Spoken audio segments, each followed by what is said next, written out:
Okey, terima kasih Tuan Pengerusi. Assalamualaikum warahmatullahi wabarakatuh. Bismillahirrahmanirrahim. Alhamdulillahirabbil alamin wa bihi nasta'in. Terima kasih Tuan Pengerusi, pihak penganjur, tuan-tuan dan puan-puan, hadirin-hadirat sekalian. Kita tahu selepas PAS mengambil keputusan untuk membawa rang undang-undang persendirian berkaitan hudud di Parlimen untuk memberikan laluan kepada Kerajaan Negeri Kelantan melaksanakan enactment jenayah syariah mereka, maka timbul isu hudud yang isu hudud naik, dia timbul naik kan. Timbul kali ini lebih menarik apabila UMNO juga turut menyuarakan hasrat untuk menyokong bil hudud tersebut. Okey. Dan media segera mengambil, dan kita lihat pelbagai pihak memberikan pandangan, memberikan mereka punya pendirian, dan sehingga hari ini hudud masih lagi menjuarai headlines di media-media. Jadi seperti biasa, Sinar Harian dengan kewajipan mereka sebagai pendidik kepada masyarakat, menganjurkan wacana dengan membawa kepada kita tokoh-tokoh yang saya rasa terlibat secara langsung dengan isu hudud. Yang mana tak perlu saya kenalkan lagi Dr. Asri Zanabidin ataupun juga dikenali Dr. Mazhar, wakil akademik, yang berhormat YB Datuk Amar, dan juga Dr. Musadan daripada Institut Konsortium Malaysia mewakili JPM. Tadi saya bincang kata adakah doktor mewakili UMNO, dia kata bukan. Kan? Sebab kita ingatkan dia wakil UMNO, tapi dia wakili JPM. JPM ni bawah Kerajaan Barisan Nasional juga lah. Okay. Tapi bukan mewakili parti. Yang wakili parti seorang yang ini di depan saya ni. Tapi dia bukan independen. Okay. Dan juga Datuk Wee Kasyong yang mewakili MCA, saya kira sebagai timbalan Presiden MCA, membincangkan satu topik yang saya rasa bukan hanya sekadar isu di Kelantan, tetapi juga kini menjadi isu nasional dan dibincangkan di peringkat antarabangsa.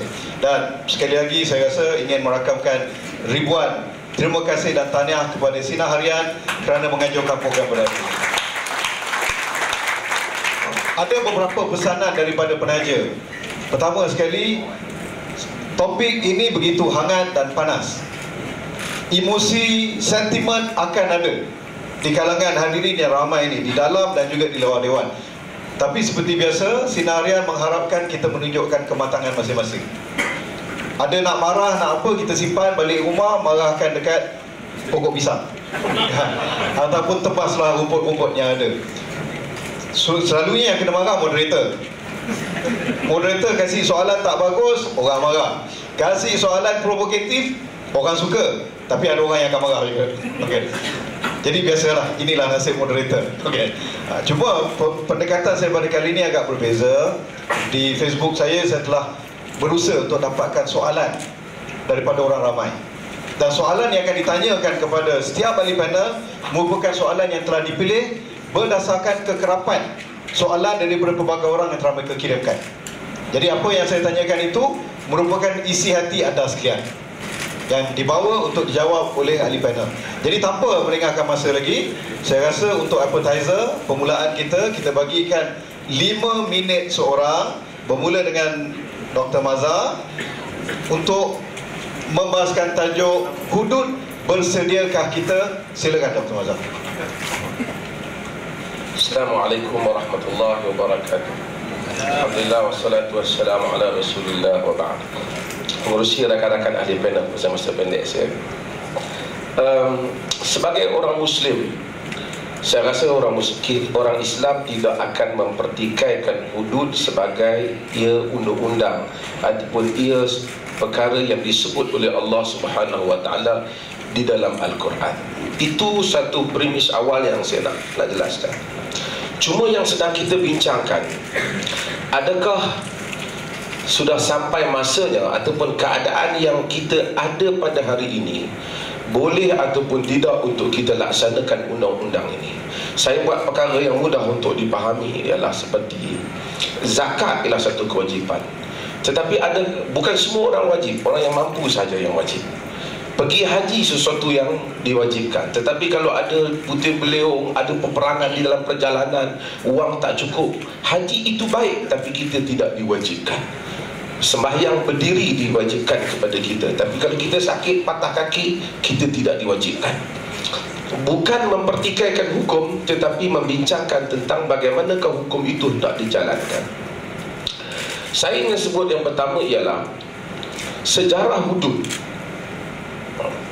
kerana ia bukan mudah.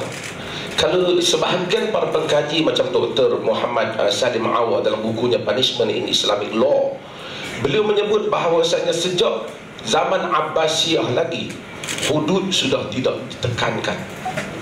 Dan mereka dapati daripada golongan rohal. Rohal adalah para pengembara yang mencatatkan perjalanan mereka di dalam dunia Islam, didapati tidak penekanan kepada hudud sudah tidak kuat. Saya nak cerita tentang kesukaran itu, bukan tak nak buat. Di zaman yang agak moden ini, ada beberapa negara yang cuba buat. Kita ada Pakistan, kita ada Libya, kita ada Sudan, dan kita ada Nigeria yang cuba buat. Kesemua negara-negara ini telah menghentikan hudud yang mereka buat, disebabkan kerana perubahan keadaan, yang mana disebut oleh Dr. Salim Awad sebagai seorang ahli fiqh, kerana disebabkan kerana keadaan yang sudah tidak sama. Suasana yang ada pada zaman Nabi dengan suasana yang ada pada zaman kemudian, yang memerlukan beberapa perkara baru untuk dilihat, kerana memerlukan ijtihad baru. Yang terus berjalan ialah di Arab Saudi, yang terus berjalan. Dengan itu kita tahu bahawasanya perjuangan hudud ini bukan suatu perjuangan yang mudah, kerana negara-negara yang gagah, yang tidak takut kepada kekerasan seperti Pakistan dan Libya, dan juga Sudan yang melihat kematian dan darah setiap hari, mereka juga kelihatannya tidak dapat meneruskannya. Jadi kemudian datang ke sekarang ialah Brunei yang dalam proses nak buat, dan kita mendengar Kelantan telah mengemukakan sejak dahulu untuk melakukan hudud. Tentu sebagai seorang Muslim, kita tidak menentang hudud ini. Kita tidak menentang hudud ini. Tetapi persoalan yang mungkin kita kena bincang sebagai scholars, sebagai ahli ilmuwan, bagaimanakah kalau ia nak dilaksanakan sehingga dia mencapai maksud keadilan yang dikehendaki oleh Nabi SAW. Kita, kalau saya dapat ingatkan balik tuan-tuan, kerana kadang-kadang di dalam memahami teks, dia ada kaitan penting untuk melihat konteks. Kalau hari itu kita masih ingat ada ulama muda UMNO menyebut tentang penetapan harga barang adalah ketetapan Allah. Dia berdasarkan kepada hadis. Kerana pada zaman Nabi tak mau tetapkan harga barang, disebabkan kerana memang ada hadis, tapi kerana konteksnya berbeza. Peniaga pada zaman Nabi tak sama dengan peniaga pada zaman kemudian. Apabila peniaga berubah, kita hidup dalam suasana peniaga yang tidak ada disiplin dan seumpamanya. Para sarjana menyatakan bahawasanya harga barang boleh ditetapkan walaupun ia tak sama dengan konteks hadis, konten hadis itu, tetapi kita mempunyai konteks yang berbeza. Dan ini yang saya lihat perbahasan kita hari ini sebagai Muslim. Yang pertama ialah kita menerima hudud, cuma kita sedang bincang adakah dia nak dibuat hari ini, ataupun kita mesti kemaskinikan dia, ataupun landasannya masih jauh. Dan kita kena tahu, saya dalam 5 minit ini saya nak sebut suasana pelaksanaan hudud Nabi. Ketika Nabi SAW laksanakan hudud, Nabi pastikan beberapa perkara yang mana sukar untuk seseorang kena hudud. Antaranya, Nabi memudahkan yang halal dan memayahkan yang haram, sehingga tidak ada alasan orang berzina. Tapi dalam satu masyarakat yang rancang nak kahwin tahun ini, tahun depan baru boleh kahwin, kita mungkin akan hadapi sedikit masalah di dalam suasana. Saya nak cerita suasana itu. Suasana itu tidak menggalakkan. Nabi ketika dia memotong tangan pencuri, tidak ada sebarang kepentingan untuk diri baginda. Kita selalu ingat Nabi sebut, innama halakal ladzi man kana qablakum idza saraqa fihi musyarif taraku wa idza saraqa fihi mudha'if aqamu alaihi al-hadd. Binasa orang-orang yang sebelum daripada kamu, dalam hadis Bukhari dan Muslim. Kerana apabila orang-orang yang mulia mencuri, orang-orang yang ada nama mencuri, dibiarkan. Dan apabila orang-orang yang rendah, orang-orang biasa, rakyat biasa mencuri, ditegakkan kepadanya hukum, yakni dijalankan hukum. Kemudian Nabi kata, wallahi law sarratat Fatimah bintu Muhammad laqata'tu yadaha. Demi Allah, jika Fatimah bintu Muhammad mencuri anak Nabi, Nabi kata aku potong tangannya. Sehingga manusia sama di hadapan undang-undang. Dalam satu masyarakat yang ada golongan yang tidak boleh disentuh, tidak boleh dibawa ke mahkamah, hudud tidak boleh dibuat, kerana ada orang yang tak sama di hadapan undang-undang. Termasuk di negara Arab Saudi sendiri, ada orang yang tak boleh dibawa ke mahkamah. Saya mengalu-alukan Brunei, tapi saya rasa dia punya enactment pun ada orang yang tak boleh dibawa ke mahkamah. Sedangkan Nabi kata, demi Allah, jika Fatimah binti Muhammad mencuri, aku potong tangannya. Sehingga suasana itu berlaku. Yang berada di istana sama saja yang berada di rumah buruh, boleh dibawa ke mahkamah. Hudud akan berfungsi. Jika tidak, Nabi kata halak, binasa pelaksanaan itu. Terima kasih Musi. Okey, terima kasih. Dipersilakan Dato' YB. Saya hormati Musi, ahli independen sekalian. Sebenarnya yang kita tahu bahawa Kelantan telah berusaha untuk melaksanakan undang-undang jenayah Islam ini sejak lama, dan undang-undang jenayah yang kita katakan hudud ini telah diluluskan pada tahun 1993 lagi. Isunya ialah bukan kita nak potong tangan orang. Isunya yang besar ialah untuk menjadikan undang-undang jenayah Islam ini sebagai sebahagian daripada undang-undang dalam negara ini. Isu yang besar di Malaysia ini, undang-undang ini belum diterima sebagai undang-undang di dalam negara. Kita belum cakap lagi soal nak potong tangan orang. Kita hanya baru nak meletakkan undang-undang jenayah Islam ni pada tempat dia. Kalau kita boleh guna analogi orang kampung, kita baru nak beli kereta, bukan nak bawa kereta lagi. Jadi masalah besar ni kita belum ada kereta lagi. Yang disebut oleh Dr. Azri itu kira bawa kereta, takut langgar orang, takut langgar traffic light. Itu kalau dah ada kereta. Sekarang ni kereta belum ada lagi. Jadi apa yang kita nak buat di Kelantan lah, biar ada dulu undang-undang tu diterima sebagai sebahagian daripada undang-undang di dalam negara ini. Di segi melaksanakan ini kita kena tengok, sebab hudud ini Dr. Azri pun tahu ada syarat-syarat yang ketat sebelum kita potong tangan orang, sebelum kita rejam orang berzina, orang yang mencuri kerana miskin, kerana desakkan hidup, kerana tidak cukup makan, mereka tidak akan dipotong tangan. Dan ini berlaku pada zaman Sayyidina Umar. Beberapa kes yang disebut dalam sejarah. Apa yang penting ialah biarlah kita orang Islam meletakkan undang-undang jenayah Islam di pada tempatnya, diiktiraf sebagai sebahagian daripada undang-undang di dalam negara ini, walaupun hanya untuk orang Islam sahaja. Soal bila kita nak implement itu bergantung kepada syarat-syarat dan kaedah-kaedah perundangan yang ada. Bukan asal mencuri saja kita potong tangan. Orang miskin insya-Allah tak akan kena. Orang yang mencuri kerana desakkan hidup. Jadi ini isu yang besarnya. Isunya nak letak dulu biar ada dijadikan sebagai undang-undang. Itu soal yang paling besar. Dan inilah yang kita di dalam PAS ini kita perjuangkan. Dan kita di Kelantan kita sudah luluskan pada tahun 93. Cuma di segi pelaksanaan itu terhalang oleh beberapa halangan undang-undang dan juga perlembagaan. Jadi sekarang ini kita berusaha untuk mengatasi halangan undang-undang dan perlembagaan ini supaya undang-undang ini diterima dan diiktiraf mengikut prosedurnya sebagai sebahagian daripada peraturan-peraturan dan undang-undang dalam negara ini. Soal kita bersedia tak sedia, sebahagian aspek kita sudah bersedia. Secara mentalnya, rakyat Kelantan bersedia untuk menerima pelaksanaannya. Sebab itu mereka memberikan kepercayaan kepada Parti Islam semenjak tahun 90 lagi sehingga hari ini. Kerana sebahagian daripada perjuangan kita di Kelantan ialah nak menegakkan undang-undang jenayah syariah Islam. Dan dibagi juga di segi prasarana, ada yang sudah kita sediakan, ada yang dalam proses untuk dilengkapkan, dan ada yang akan kita tambah dalam tempoh rancangan kita ni dalam setahun ni. Jadi itulah saja saya rasa yang penting kita kena tengok daripada sudut yang tersebut, iaitu nak letak undang-undang Islam ni diterima dan diiktiraf sebagai sebahagian daripada undang-undang yang sah di dalam negara ini. Terima kasih. Okey, terima kasih Tuan Direktur. Dan kita terus kepada Dr. Musyadat.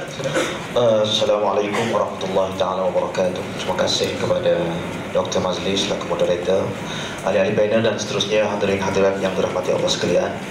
Pertama sekalinya kita bersyukur kehadrat Allah Subhanahu wa taala, kita pada hari ini dapat dikumpulkan oleh Allah untuk sama-sama kita membincangkan tentang satu topik yang amat penting, iaitu tentang pelaksanaan hudud. Dan saya merasakan bahawa ini merupakan salah satu daripada perjuangan kita sebenarnya untuk melaksanakan hudud di atas muka bumi Allah Subhanahu wa taala ini. Dan mudah-mudahan daripada usaha kita ini kita akan diberikan ganjaran. Dan seperti mana yang disebutkan oleh Dr. Mazhar sebentar tadi, saya sememangnya bersetuju dengan apa yang disebutkan bahawa kita sebagai orang Islam pada asasnya sekali-kali tidak boleh menolak tentang hukum hudud ini sebagai satu kefarduan kepada kita sebagai umat Islam. Kefarduan di sini maksudnya sebagai satu kewajipan. Jangan pula salah kod nanti kata wakil JPM kata fardu seperti fardu dalam Islam ataupun rukun Islam. Apa yang disebut sebagai kefarduan ini kewajipan. Sekali kita dilahirkan sebagai orang Islam, kita kena percaya ini adalah undang-undang yang paling adil, ini adalah undang-undang yang paling mulia.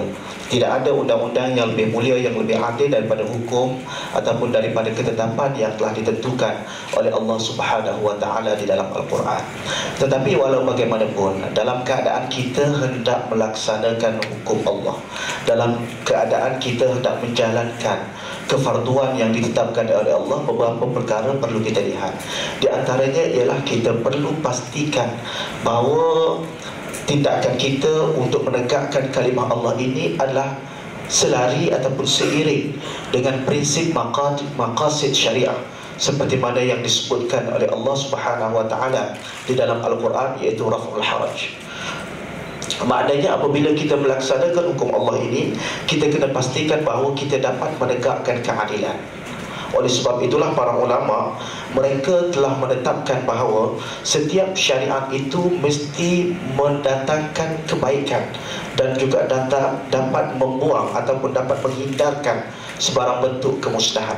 Seorang ulama yang terkenal yang disebut sebagai Al-Aiz bin Abdul Salam ataupun dikenali sebagai Sultanul Ulama, beliau menyatakan bahawa asy-syariah kulluha masalih, imma tadra'u mafasid atau tajlib masalih. Dia kata setiap syariat itu mesti mendatangkan kebaikan kepada umat, sama ada ianya dapat menghindari kerosakan ataupun dapat mendatangkan kebaikan kepada kita. Kalau kita lihat di dalam syariat Allah, di dalam hudud yang disebut oleh Allah di dalam Al-Quran, dia ada 8 tempat yang Allah sebutkan perkataan hudud. Dan kesemuanya itu ianya berlegar tentang hukum-hukum nikah cerai, hukum talak, hukum iddah, hukum zihar, dan ada juga hukum faraid di situ. Dan Allah menyebut bahawa dalam bab hukum faraid, saya nak sebut sikit, Allah menyebut wa man ya'sillah wa yata'adda hududahu yudkhilhu naran khalidan fiha wa lahu 'adzabun muhin. Barang siapa yang melakukan dosa kepada Allah dan juga melanggar hudud-hudud Allah, iaitu ketetapan Allah di dalam hukum faraid itu, maka baginya balasan neraka yang kekal abadi dan baginya azab yang pedih. Kalau kita lihat di sini, itu disebut oleh Allah tentang hudud dalam bab faraid. Tetapi kita pada hari ini, berapa ramai di kalangan kita, apabila tiba sahaja bab pembahagian harta pusaka, kita akan bagi ikut kerelaan hati kita. Kita akan bagi sama banyak, kita akan bagi ikut kita suka. Kalau orang tanya kita kenapa tak ikut faraid, dia kata kalau ikut faraid nanti bergaduh adik-beradik, dan kalau ikut faraid nanti ada yang terasa hati, terutamanya yang perempuan. Kerana dalam bab faraid ini Allah menjelaskan dikatakan mislu hazil unsayain, lelaki dapat 2 bahagian, perempuan dapat 1 bahagian. Sedarkah kita secara jelas telah mengkritik hukum Allah Subhanahu wa taala, mengkritik hukum Allah secara zat, ianya hukum Allah. Lain dengan kita mengkritik pelaksanaan terhadap hukum Allah. Berbalik kepada soal hudud, iaitu hudud jenayah yang kita bincangkan sekarang. Apa yang berlaku kritikan pada hari ini ialah disalah anggap oleh sesetengah daripada kita. Apabila seseorang pemimpin, tak kiralah pemimpin daripada mana, mengkritik tentang cara pelaksanaan, contohnya dia kata apabila dibuat kepada orang Islam sahaja, maka orang Islam sajalah yang kena hukum. Dan kita tahu apa yang disebut oleh Datuk TMP tadi, bahawa kita melaksanakan hudud bukan matlamat kita untuk menghukum. Matlamat kita ialah untuk memberikan satu ketakutan kepada masyarakat bahawa ini merupakan hukum Allah. Dan apabila mereka tahu, apabila ada seorang sahaja yang dikenakan hukum ini, maka akan menimbulkan rasa ketakutan di kalangan masyarakat. Tak kiralah masyarakat itu orang Islam ke ataupun orang bukan Islam. Berbalik kepada soal yang saya sebutkan tadi, apabila kita berpendapat bahawa hudud ini hanya dikenakan kepada orang Islam, maka orang bukan Islam tidak terkena hudud ini. Sebenarnya persoalan ini bukan persoalan baru. Ulama telah berbincang tentang adakah hudud ini dikenakan kepada orang Islam ataupun kepada semua rakyat yang berada di dalam negara Islam. Ini persoalan lama. Kalau kita lihat kepada kitab-kitab fiqh, ulama telah menyebut bahawa hukum hudud ini berdasarkan kepada pandangan majoriti ulama Islam, dia ada 7 jenayah yang mesti dikenakan hukuman hudud. Saya rasa benda ni kita semua maklum. Yang pertama zina, menuduh zina, mencuri dan juga minum arak.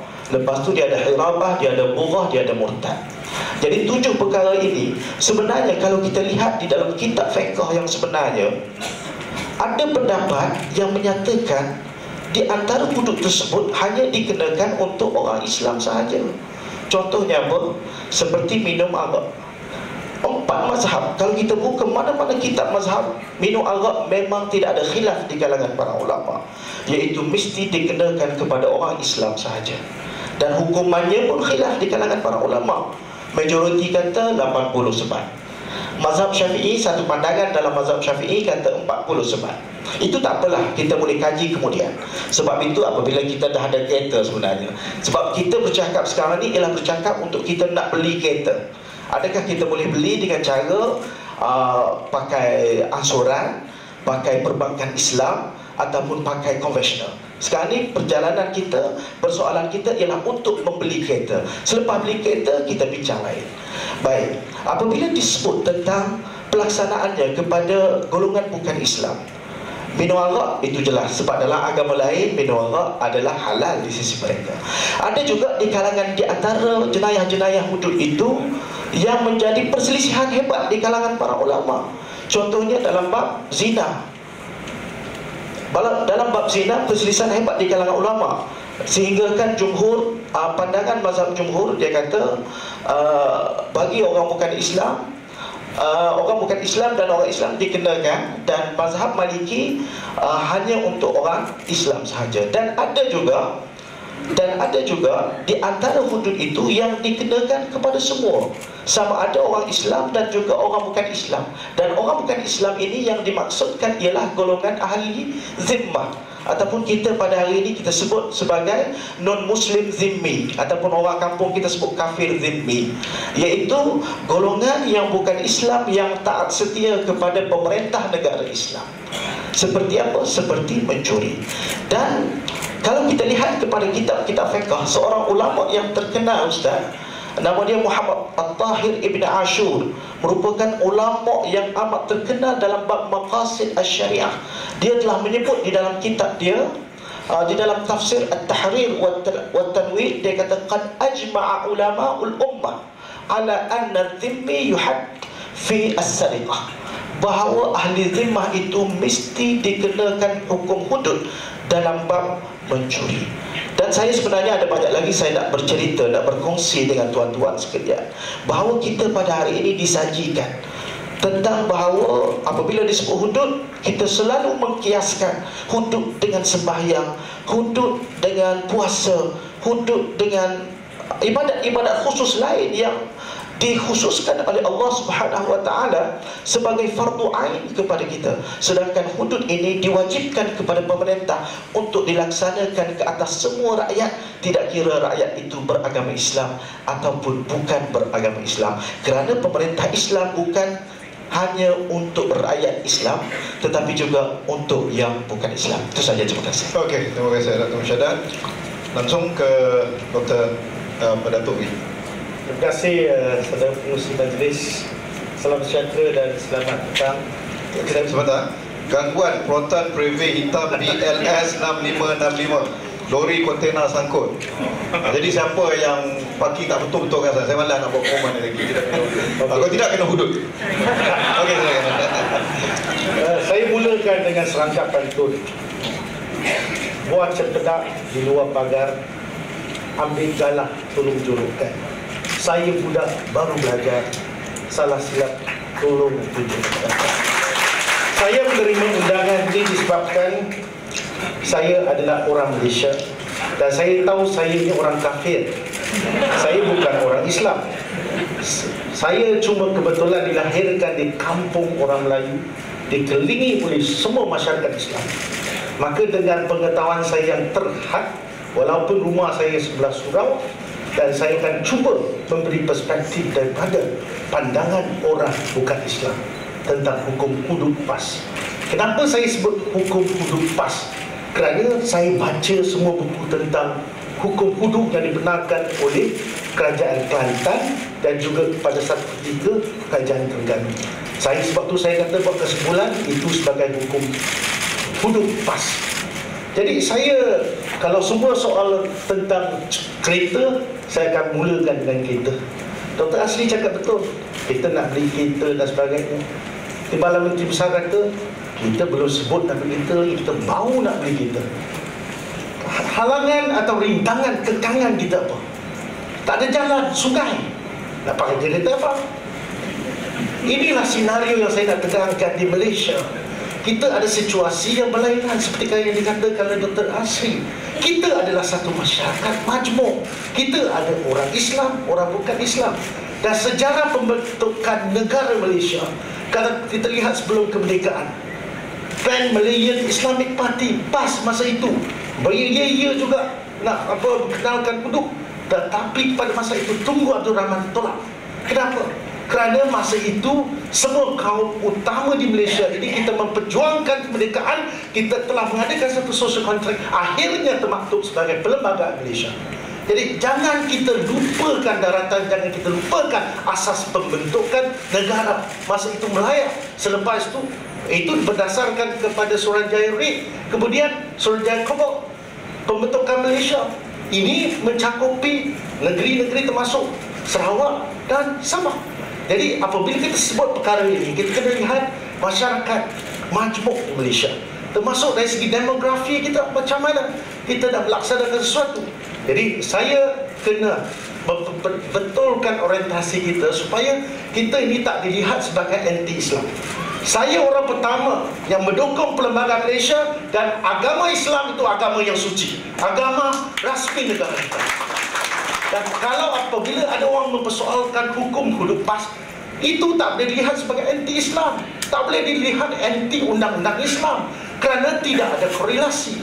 Dan kita tetap mempertahankan perlembagaan negara yang mana agama Islam, kesucian itu tak boleh tercemar. Itu saya pandangan atau pendirian MC yang sangat jelas sejak kemerdekaan. Dan keduanya, saya nak masuk sedikit tentang apa yang kita bincangkan hari ini, hukum hudud. Ia telah diperkenalkan tahun 1993, dan kita lihat dua visi ini ada fasa yang berlainan. Ada yang kurang sikit, ada yang lebih, ada yang tak masuk tentang kazaf, ada yang masuk tentang kazaf. Saya pun tak tahu. Kadang saya baca, saya buat perbandingan, saya tak tahulah ini dari satu parti yang sama atau parti yang lain, tapi kebetulan daripada parti PAS. Itu pertama. Kedua, perspektif orang Islam, bukan Islam. Saya ini, keluarga saya ada orang Islam, aunty saya orang Islam. Saya tak ada masalah dengan orang Islam. Dan saya cuma nak lihat apabila terlaksananya hukum hudud ini, apa akan terjadi. Pertama saya nak tanya, kalau orang Islam dan orang bukan Islam terlibat dalam kes zina dan juga kes mencuri, bagaimana kita nak menghukum?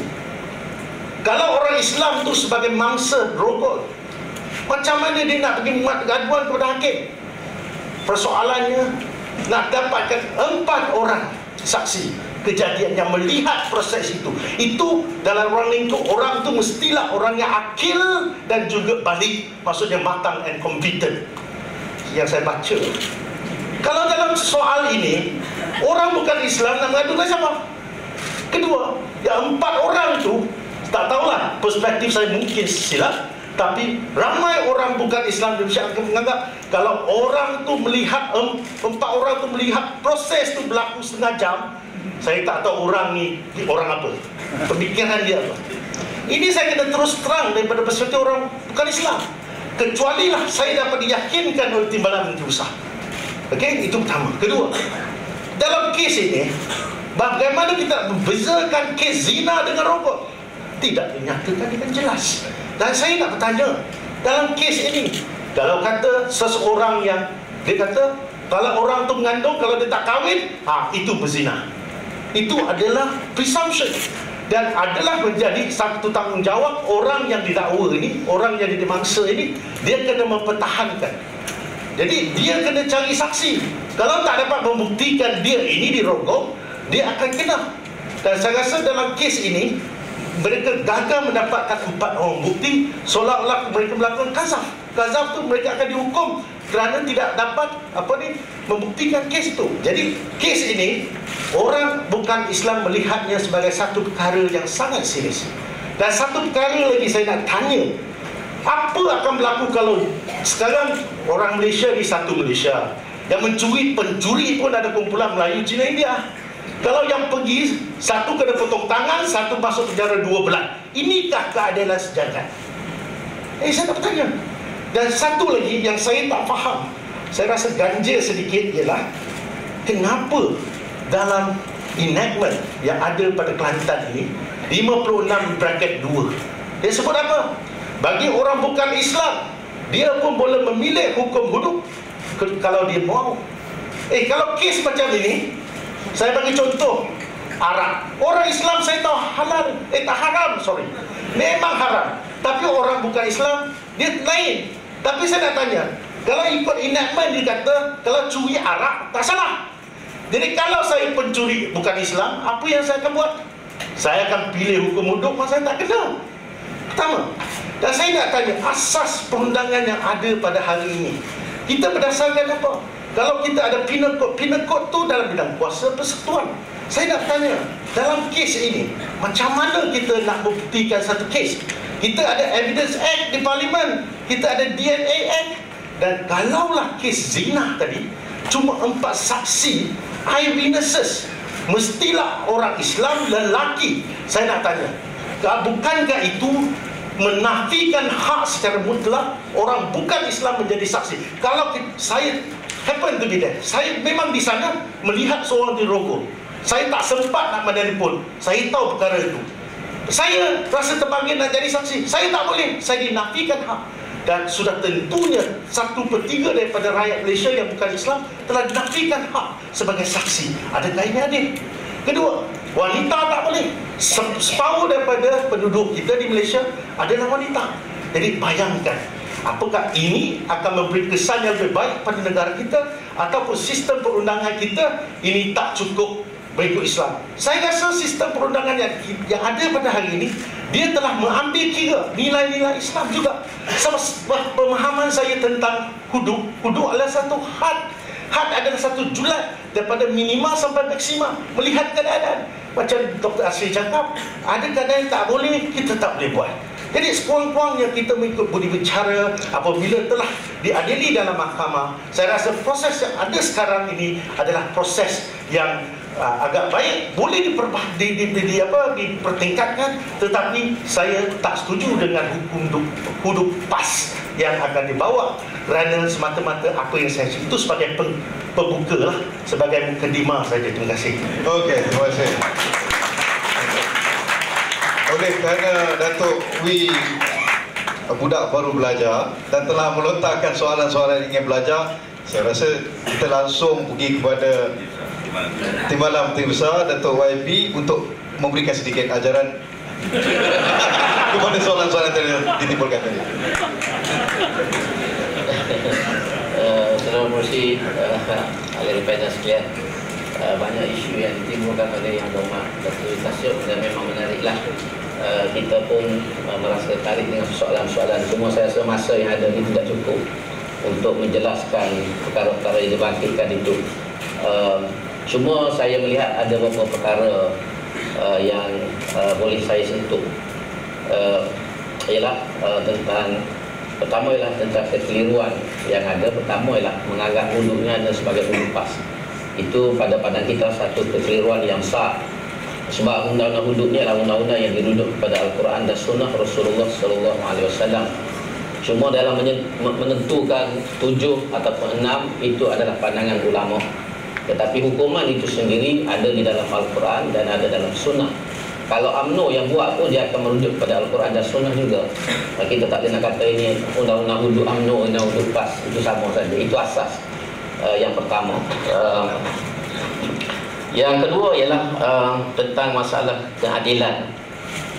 Dalam Islam, konsep adil ini ada konsepnya tersendiri. Adil bukan bermakna kita meletakkan sesuatu sama sahaja ataupun memberi bahagian itu dengan sama. Adil dalam perspektif Islam seperti mana dihuraikan oleh para ulama ialah wad'u syai' fi mawdi'ih, meletakkan sesuatu pada tempatnya. Itu dikatakan keadilan.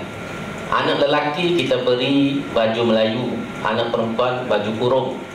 Kita tidak beri pakaian yang sama kepada anak lelaki dan anak perempuan. Kita tidak boleh suruh anak lelaki anak perempuan pakai baju kurung dua-dua ataupun baju Melayu dua-dua. Itu tidak adil namanya. Jadi itu asas nombor satu. Dan dalam konteks ini bagi orang Islam, dalam contoh kes mencuri, kalau seorang Islam mencuri, bukan Islam mencuri, bukan Islam tidak akan dikenakan potong tangan, yang Islam dikenakan potong tangan. Itu adalah adil kerana orang Islam ini telah memilih agamanya sendiri. Bila dia memilih Islam, dia memilih seluruh ajaran Islam itu, termasuklah undang-undang jenayah. Jadi kalau dia mencuri, disabit salah, dia dipotong tangan, itu adalah adil kerana itu adalah pilihannya. Itu pilihan dia. Sebagai seorang, bila dia masuk tentera, dia bukan masuk tentera hanya untuk pakai uniform jadi askar. Dia bersetuju untuk menerima seluruh peraturan sebagai seorang tentera, whatever it is. Itu asal dia duduk situ. Apa saja, dia suka, dia tak suka, orang lihat daripada luar apa, tak boleh. Sebab itu pilihan dia. Jadi orang masuk Islam pun dia masuk Islam dengan pilihan dia. He has to accept everything. Itu asal nombor satu. Orang bukan Islam, memanglah dia tak kena sebab dia bukan Islam. Tetapi ada undang-undang civil yang menanti dia. Dalam kes rogol dan kes zina dan sebagainya, orang bukan Islam ini tidak diterima untuk dijatuhkan hukuman hudud, tetapi boleh diterima untuk hukuman takzir. Itu ada beza dulu. Kita ingat bila tak boleh jatuhkan hukuman hudud, dia terlepas semua. Tidak, bukan macam tu. Dalam kes rogol sebagai contoh, seorang perempuan di rogol memang sukar untuk dia bawa 4 orang saksi. Sebab orang biasa tak rogol di depan orang. Dia merogol di tempat yang tersembunyi. Tetapi bila seorang perempuan ini meripot kepada polis, maka dia kena buktikan bahawa dia rogol. Dan pihak kerajaan boleh membantunya, polis boleh siasat. Orang di rogol ni, di segi psikologinya dia ada trauma. Doktor boleh mengesahkan trauma yang dihadapi oleh masa rogol. Ada physical injuries pada dia, ada penetration, kesan penetration, ada semen di dalam vagina dia. Ini semua boleh dibukti oleh doktor. Dan kita boleh tentukan semen siapa itu yang adalah vagina. Daripada situlah boleh kita tangkap perogol tersebut. Tetapi kalau tak ada 4 orang saksi, perogol ini tidak boleh dikenakan hukuman hudud. Tetapi tidak bermakna dia dilepaskan. Itu saja beza dia. Bukan kata rapist can escape. No. itu asal dia. Seorang perempuan yang mengandung tanpa suami, kalau dia kata dia tidak berzina, dia mesti membuktikan bahawa tidak berzina. Kalau you tidak ada pasangan, macam mana you boleh mengandung? Kecuali Siti Maryam saja. Jadi you kena proof you do not commit adultery atau fornication. Jadi yang ni doktor boleh check. Ada berlaku zaman Sayyidina Umar, tak silap saya, seorang perempuan tidak ada suami, dia mengandung. Bila mengandung, orang menuduhnya berzina. Dihadapkan ke mahkamah dan dia mengata dia tidak berzina. Dia dirogol sewaktu dia tidur, kerana dia tidur mati. Dia tidur mati. Bila tidur mati, Umar tak percaya. Umar tak percaya, Umar nak jatuhkan hukuman. Saya ingat, kalau silap Dr. Asri mungkin boleh betulkan, Sayyidina Ali ada pada waktu itu bagi tahu laisa laka 'alaiha sabilun. Sayyidina Ali kata Sayyidina Umar, kamu tidak boleh menghukum wanita ini walaupun dia mengandung dalam keadaan dia ada suami. Mesti dibuktikan. Dan ditanya kepada keluarga dia, ditanya kepada jiran dia, memang perempuan ini tidur mati sungguh. Orang semua datang dengan wacana hudud pun dia tak datang. Dia ni tidur mati. Jadi bila dibuktikan bahawa wanita ni memang tidur mati, maka Umar membebaskan dia walaupun dia mengandung dengan tidak ada bapa. Tidak dikenakan hukuman hudud. Jadi benda tu very clear. Cuma dalam enactment itu kita tidak disebut one by one. Iaitu terserah kepada mahkamah untuk menjaksanakan. Sebab hakim-hakim yang akan menjalankan kes ini, mereka ini sudah tahu benda ini. Saya yang bukan bentara hakim pun saya faham benda itu. Tidak akan kita jalankan dengan mudah saja. Cuma kita tidak detailkan di dalam enactment. Sebab enactment ni macam undang-undang biasa, bukan detail. Kalau detail itu jadi thesis. Ada footnotes, ada reference. Tapi undang-undang dia macam tu saja. Terserah kepada kebijaksanaan dan kepakaran hakim untuk menghuraikan perkara tersebut. Itu antara benda-benda yang kena. Okey, betul. Saya kira Dato' Asri ada nak menjelaskan sikit tadi berkaitan dengan soalan-soalan Dato' B. Terima kasih Melusi. Pertama, kita balik pada asas tadi, kita Muslim. Macam Datuk Ahmad kata tadi, kita percaya bahawa undang-undang ini jika dibuat benar-benar mencapai maksud keadilan, dia memberikan kebaikan kepada manusia. Itu satu perkara yang kita kena yakin.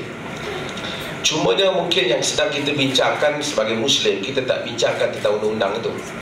Kita bincangkan apabila dia telah di-enactmentkan, dia telah disusun, bincang, berdiskusi bagaimana nak perkara ini jadi lebih baik. Dia kena diwacanakan, kena mendapat feedback, pandangan balas daripada rakyat. Saya buat contoh, bagus apa yang tadi Datuk Nik Ahmad telah terangkan. Cuma saya nak sebut contoh. Apabila kita mengkritik amalan haji, kita tak pertikaikan, tapi kita boleh mengkritik tabung haji. Ya, dia ada dia tak. Kita mengkritik pengurusan dia. Bukan saya kata salah, betul. Tapi nak bezakan. Beza antara tabung haji dan haji. Bila kita mengkritik tabung haji, orang tak boleh kata awak ni petikai hukum Islam. Tak boleh. Kita petikaikan dia. Kita tidak pertikaikan hasrat Kelantan. Saya rasa kita orang Islam kena dokong hasrat Kelantan.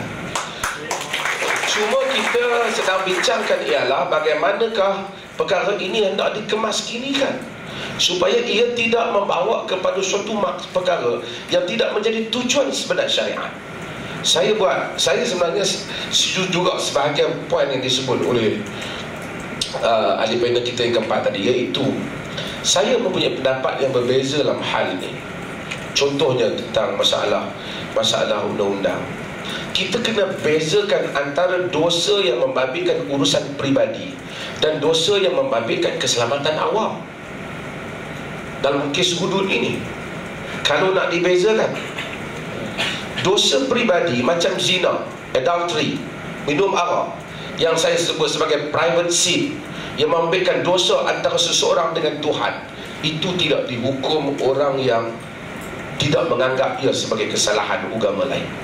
Tetapi kenapa hudud nak dibuat? Hudud nak dibuat kerana nak mengawal keselamatan masyarakat, untuk kedamaian. Tiba-tiba ada orang yang mencuri yang tak dikenakan, sedangkan kesan tindakannya sama. Hanya kerana perbezaan agama, maka itu tidak dapat membantu kepada maksud kedamaian. Maka dalam kes mencuri, merompak, hendaklah disamakan. Kalau nak dilihat di sisi itu, saya bersetuju. Sebab itu, bagaimana kita memilih undang-undang itu. Macam Brunei, saya fikir dia tidak memilih sebahagian yang dibuat di Kelantan tidak dibuat oleh Brunei di pandangan yang lain, termasuk mengandung tidak dijadikan sebab untuk dijatuhkan hukuman hudud, tapi sebab dia kembali kepada ta'zir umpamanya. Okey, kemudian saya nak sebut senario hukum. Hukum ini tuan-tuan sangat adil apabila ia berlaku dengan begitu indahnya. Saya tengok keindahannya. Nabi SAW apabila dia memotong tangan pencuri, baginda sendiri di rumahnya tidak ada apa-apa untuk orang menyatakan dia ada kepentingan. Umar Umar apabila memotong tangan pencuri, antara bahu kanan dan kirinya ada beberapa tampuk. Maksud dia tidak ada kepentingan. Semua orang tahu apabila dia memotong tangan pencuri hanya untuk kepentingan masyarakat saja. Dalam satu masyarakat yang hudud ini bagus, tapi kita kena buat kapal terbang nak turun ni, dia kena ada landasan, kalau tidak dia terjun dalam parit. Itu isunya. Dalam satu masyarakat, saya baru saja balik ceramah dengan isu rasuah Ibu Pejabat Polis Kedah semalam dengan Ketua Polis Kedah. Isu rasuah umpamanya, isu rasuah kita tu ada sekarang 53, satu slot turun, dulu 54. Artinya negara-negara bila sebut orang yang nak asal, termasuk polis lah, mereka mesti clean. Ini hukuman yang sangat bahaya, kerana polis akan terbabit dalam hukuman ni. Mereka adalah pihak yang bersih dalam hal ini. Itu yang berlaku pada zaman Nabi. Ini prasarana yang mesti dibuat. Dan ramai orang menganggap dengan adanya hudud, maka semua masalah jenayah akan selesai. Saya pun nak betulkan juga persepsi ini. Islam tak pernah kata benar. Islam kata Islam yang lengkap itu yang membantu kepada hal ini. Saya tunjuk contoh. Saudi bukan negeri yang paling selamat dalam senarai negara-negara dunia ini. Negara yang paling bebas rasuah umpamanya Denmark, New Zealand, Norway, Sweden, lagi apa? Kemudian termasuk ini negara-negara yang dianggap paling bebas rasuah. Negara yang paling teruk Somalia, Afghanistan, ada terbabit orang Islam juga. Itu bukan cerita sikit. Kita tu ada pada 53. Negara mereka ini tidak buat undang-undang Islam, negara-negara ini, tetapi mereka buat satu perkara, iaitu yang dinamakan dengan keadilan kepada masyarakat. Itu telah menyebabkan manusia menjaga keamanan mereka. Sebab itu di samping nak buat hudud ni, kita landasan mesti clear. Sebab itu Nabi apabila dia sampai ke Madinah, dia punya slogan bukan hudud. Apa Nabi, ucapan Nabi apabila sampai Madinah yang diriwayatkan oleh Abu Yusuf Abdullah bin Salam? Nabi apabila sampai Madinah, orang Madinah tunggu dia. Dia punya first speech Nabi, ucapan yang pertama, dia kata ayyuhan nas ifsus salam wa at'imut ta'am wasilul arham wa sallu wan nasu niyam tadkhulu jannata bisalam. Wahai manusia, sebarkanlah salam, yakni berikanlah perdamaian dalam masyarakat, damai. Wa at'imut ta'am, berikanlah orang makan, bukan hukum orang. Maksud berikan kebajikan, bagi orang makan. Wasilul arham, dan hubungkan silaturahim. Dan solatlah ketika orang sedang tidur. Ini isu spiritual. Kamu akan masuk syurga dengan sejahtera. Ini dia punya slogan utama apabila dia memerintah. So saya bersama dengan Kelantan di sudut kehendak, tetapi saya rasa untuk pergi kepada pelaksanaan itu banyak perkara yang nak dibereskan. Saya bimbang kita mempunyai satu pintu yang sangat cantik, berat, pintu istana, kita pasang pada satu rumah buruk, reban rumah itu. Saya bimbang itu saja. Kita ada gadis yang salihah, kita padankan dengan lelaki yang tak baik. Okey, Datuk saya. Dr. Musadar mungkin ada nak tambah, sebab saya dapati ada beberapa poin. Nak tepuk juga. Okey, ada beberapa poin yang telah Dr. Musadar sebutkan tadi, tetapi Datuk Wi bertanyakan. Okey, terima kasih kepada Dr. Mazli selaku moderator. Saya sebenarnya tertarik dan amat bersetuju dengan apa yang disebut oleh Dr. Asri sebentar tadi, bahawa asasnya, konsep asas di dalam pelaksanaan hudud ini ialah keadilan. Maknanya apa? Apabila keadilan itu yang perlu ditegakkan di dalam pelaksanaan hudud, maka kita perlu berjalan seiring dengan maqasid syariah.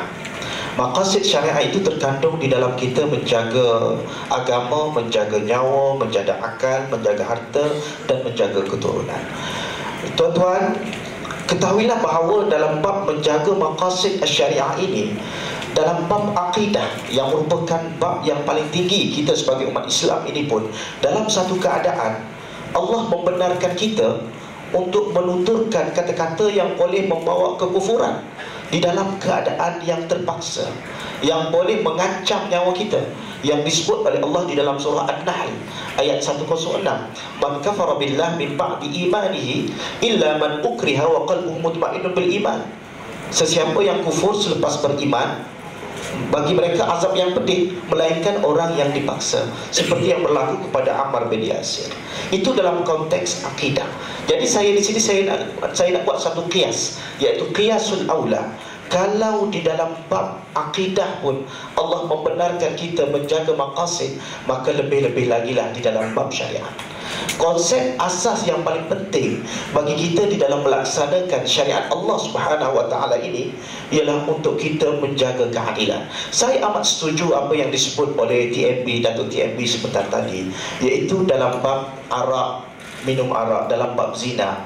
Ini merupakan sesuatu yang kita kata benda yang tidak berkait dengan keamanan sejagat, tidak berkait dengan kepentingan pihak ketiga, maka sesuailah ia dihukum oleh pemerintah ke atas orang Islam sahaja. Dan itulah yang disebut pun oleh para fuqaha.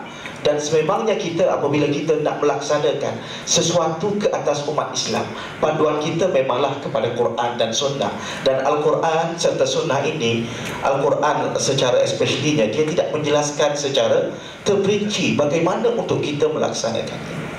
Dan sudah pastinya kita terpaksa melihat kepada pandangan fuqaha. Di sini saya ada saya membawa nas yang disebut oleh para ulama sebenarnya. Para ulama seperti siapa nama saya sebutkan tadi, Muhammad Tahir Ibn Ashur, yang terkenal sebagai ulama di dalam bidang maqasid syariah. Dia sebut di sini, dia membahagikan hukuman terhadap golongan zimmi ini kepada 4. Antaranya yang khusus untuk orang Islam sahaja, seperti minum arak. Dan yang ketiga ini dia sebut, dia kata ma yatajawazuhum ila ghairihim minal mafasid kas-sariqah wal i'tida' 'ala an-nufus. Dia kata sesuatu kesalahan yang dilakukan dan ianya merupakan pencabulan terhadap pihak lain, seperti mencuri dan juga mencabul ke atas anggota dan juga harta orang lain. Maka waqad ajma'a ulama'ul ummah, ulama berijma', dia kata, ala anna hadzal qism yajri ala ahkamil Islam. Dalam bab ini dia kata orang bukan Islam pun mesti dikenakan hukum hudud seperti mana yang dilakukan ke atas orang bukan Islam. Kita di dalam bab Islam ini, kita sebenarnya, minta maaf saya sebut, sebab saya bercakap atas dasar ilmu. Kita tak boleh nak pakai kepala kita sahaja. Sebab benda berkaitan dengan Islam, kita kena lihat pandangan ulama-ulama Islam. Sememangnya hukum hudud ini bukan tujuannya seperti sembahyang untuk tujuan ta'abbud, tidak. Ianya bertujuan untuk menjaga keamanan. Bagaimana mungkin keamanan dapat dijaga sekiranya orang Islam yang mencuri bersama-sama dengan bukan Islam? Dia pergi curi sekali sama-sama, tiba-tiba disabitkan hukuman. Yang Islam potong tangan, yang bukan Islam boleh pilih nak penjara 2 bulan ke nak potong tangan. Saya rasa kalau diberi pilihan, yang Islam ni pun akan mengaku, tak, saya orang Siam, dia kata. Sebab ini akan menimbulkan fitnah. Sedangkan hukum Islam ini bukan saya cakap, ini apa yang disebut oleh para ulama. Ibn Ashur semua kita tahu siapa dia, begitu hebat di dalam maqasid syariah. Dan kalau kita lihat pandangan ulama-ulama Islam daripada mazhab Hanafi, mazhab Maliki, mazhab Syafi'i, mazhab Hanbali, semua ulama-ulama itu sebut mencuri tak apa, dia kata, mencuri untuk orang Islam sahaja. Dan bab zina, walaupun jumhur kata kena hudud juga, tapi oleh kerana Maliki kata tak kena hudud, tak apa, kita pakai zina untuk orang Islam sahaja. Tapi dalam bab mencuri, ulama tidak ada khilaf bahawa mencuri kalau nak dikenakan, mesti dikenakan semua. Kerana tujuannya apa?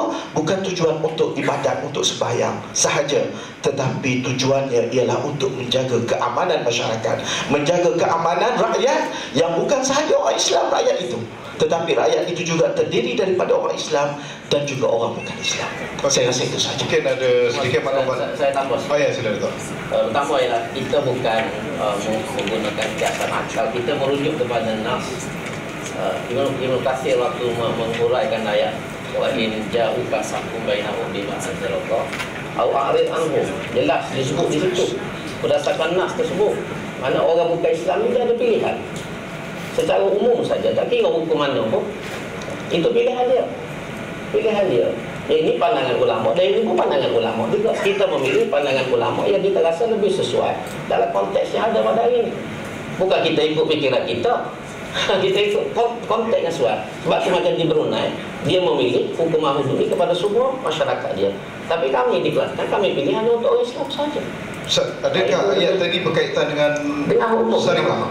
Dia semua dalam hukum, dalam semua. Dalam masalah jenayah berdasar kepada zaman Nabi seperti yang diterangkan dalam uraian itulah. Okey Dato'. Semua mungkin ulama dia memperhatikan sikit lah. Tapi dia ada satu persekitaran konteks yang sikit berbeza. Kerana masyarakat Yahudi ketika itu mereka memang mempunyai undang-undang mereka, dan undang-undang mereka itu sendiri tak berapa jauh daripada hudud ni. Ya. Dan berbeza dengan masyarakat non-Muslim yang ada dalam konteks kita, yang tidak ada undang-undang agama sebenarnya. Jadi bahkan Nabi serahkan balik pada mereka, mereka uruskan. Tapi dalam konteks kita, akhirnya negara kena uruskan. Ini saya ingat ijtihad ini bukanlah kita halang hudud, tetapi kita nak relook balik, pas nak kena duduk dan kena sekali lagi bincang lagi perkara ini untuk dilihat, ambil manfaat juga daripada banyak perkara. Saya cukup contoh, umpamanya dalam rejam, umpamanya Syekh Mustafa Zarqa, tokoh besar fiqh zaman ini, dia tak bersetuju Libya buat rejam. Dan saya rasa ini bukan soal tidak bersetuju dengan hukum, kerana saya baca hadis Nabi SAW yang diriwayatkan oleh Abu Dawud dan Tirmidzi. Nabi kata, la tuqta'u aidi fi safar wa la tuqta'u aidi fil ghasb. Jangan kamu potong tangan pencuri ketika musafir, jangan kamu potong tangan pencuri ketika peperangan. Al-Imam Al-Auza'i, ketika Al-Imam At-Tirmidzi riwayatkan hadis ni, disebutkan perkataan Al-Imam Al-Auza'i. Al-Auza'i kata sebab Nabi tak mau nanti bila buat undang-undang itu dalam satu keadaan yang tidak kondusif, akan menyebabkan orang lari pada Islam. Sebab tu dia tak bagi masa musafir tu.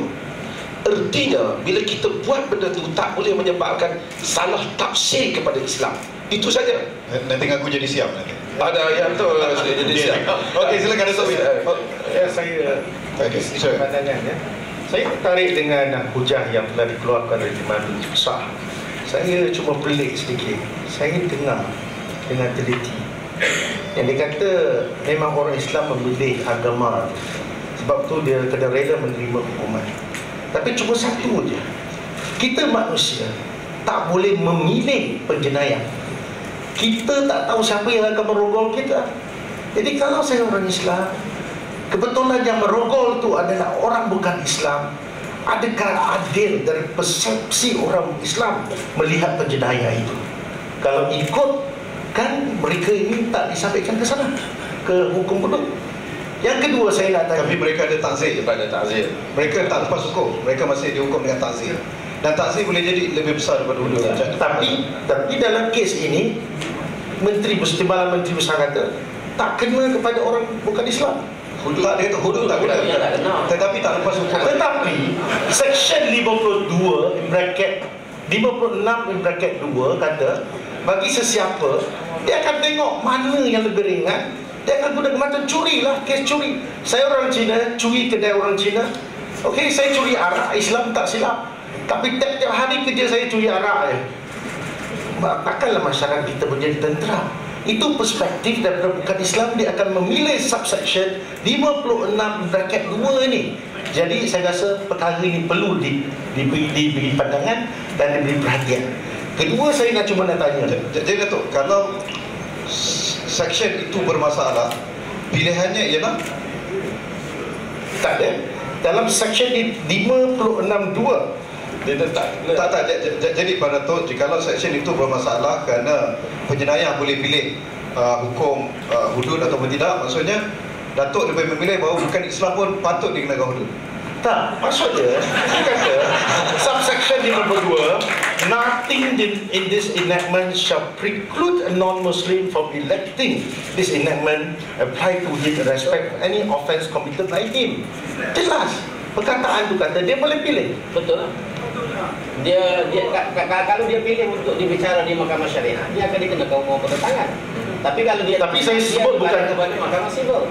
Ini bukan kes curi. Kalau dalam kes ni, Tak semua kes itu semua. barang curi, kalau nilainya dia dapat pulangkan kepada orang yang dia curi, kalau ikutkan di sini ada pengecualian. Jadi saya nak lihat ni kerana ada sangat banyak percanggahan dengan penal code yang ada sekarang. Dan sebab tu saya kata, tadi Timbalan Menteri Besar kata, oh kita tak boleh tulis dengan jelas. Tetapi dalam ni jelas bahawa dia cuma untuk kes robo 4 eyewitnesses. Itu saja. Dan mesti akhir dan balik. Itu saja. Jadi kalau dalam circumstantial evidence yang ada dalam undang-undang penal code sekarang, tak boleh pakai. Boleh pakai. Dia dalam interject. Dia yang mesti ada 4 orang saksi ni untuk membolehkan dijatuhkan hukuman hudud. Kalau tak ada saksi, ada bukti circumstantial evidence, bodily injury, for example penetration, doktor bagi tahu, kita kenakan hukuman ta'zir. Bukan kata perokul itu lepas. Tapi section itu tak tulis. Jadi Datuk Timbalan Menteri Ada dalam tu ada. Okey, Kalau tengok ada lagi ada. Datuk Wabi, saya cuba letakkan saya di kasut di tempat apa ni, Datuk Wi Datuk apa ni, Wabi duk sebut tentang takzir. Apa tu takzir? Ta'zir ini selain daripada hudud, undang-undang jenayah yang ada hari ini di Malaysia pun boleh dianggap sebagai ta'zir. Jadi sekarang ni kalaulah Kelantan laksanakan hukum hudud berdasarkan apa ni section 56 tadi, dia boleh pilih. Maksudnya sorry, ni berkaitan dengan rogol tadi. Mereka terlepas daripada Hukuman hudud kerana bukan Islam, Tetapi dicas di bawah mahkamah sivil, bawah penal code. bawah penal code. Okey. Tapi bukan ni double jeopardy. Bukan double jeopardy sebab dia cas sekali saja. Double jeopardy ni you can cas 2 kali. Kalau yang pertama dia tak terlepas, dia terlepas barulah second masuk. Dia bukan terlepas, dia tidak akan didakwa di bawah mahkamah syariah. Okey, jadi itu non-Muslim. Okey, jadi Datuk Wi, adakah Datuk Wi merasakan bahawa itu tidak adil? Saya tak nampak, saya dah baca 4 hari. Kisah saya tak tahulah. 3-4 hari saya baca dia setiap perkataan. Saya cuba nak fahamkan. Saya tanya kawan-kawan Melayu saya, tolong bagi penerangan kepada saya. Kawan Melayu AMNO ke kawan Melayu PAS?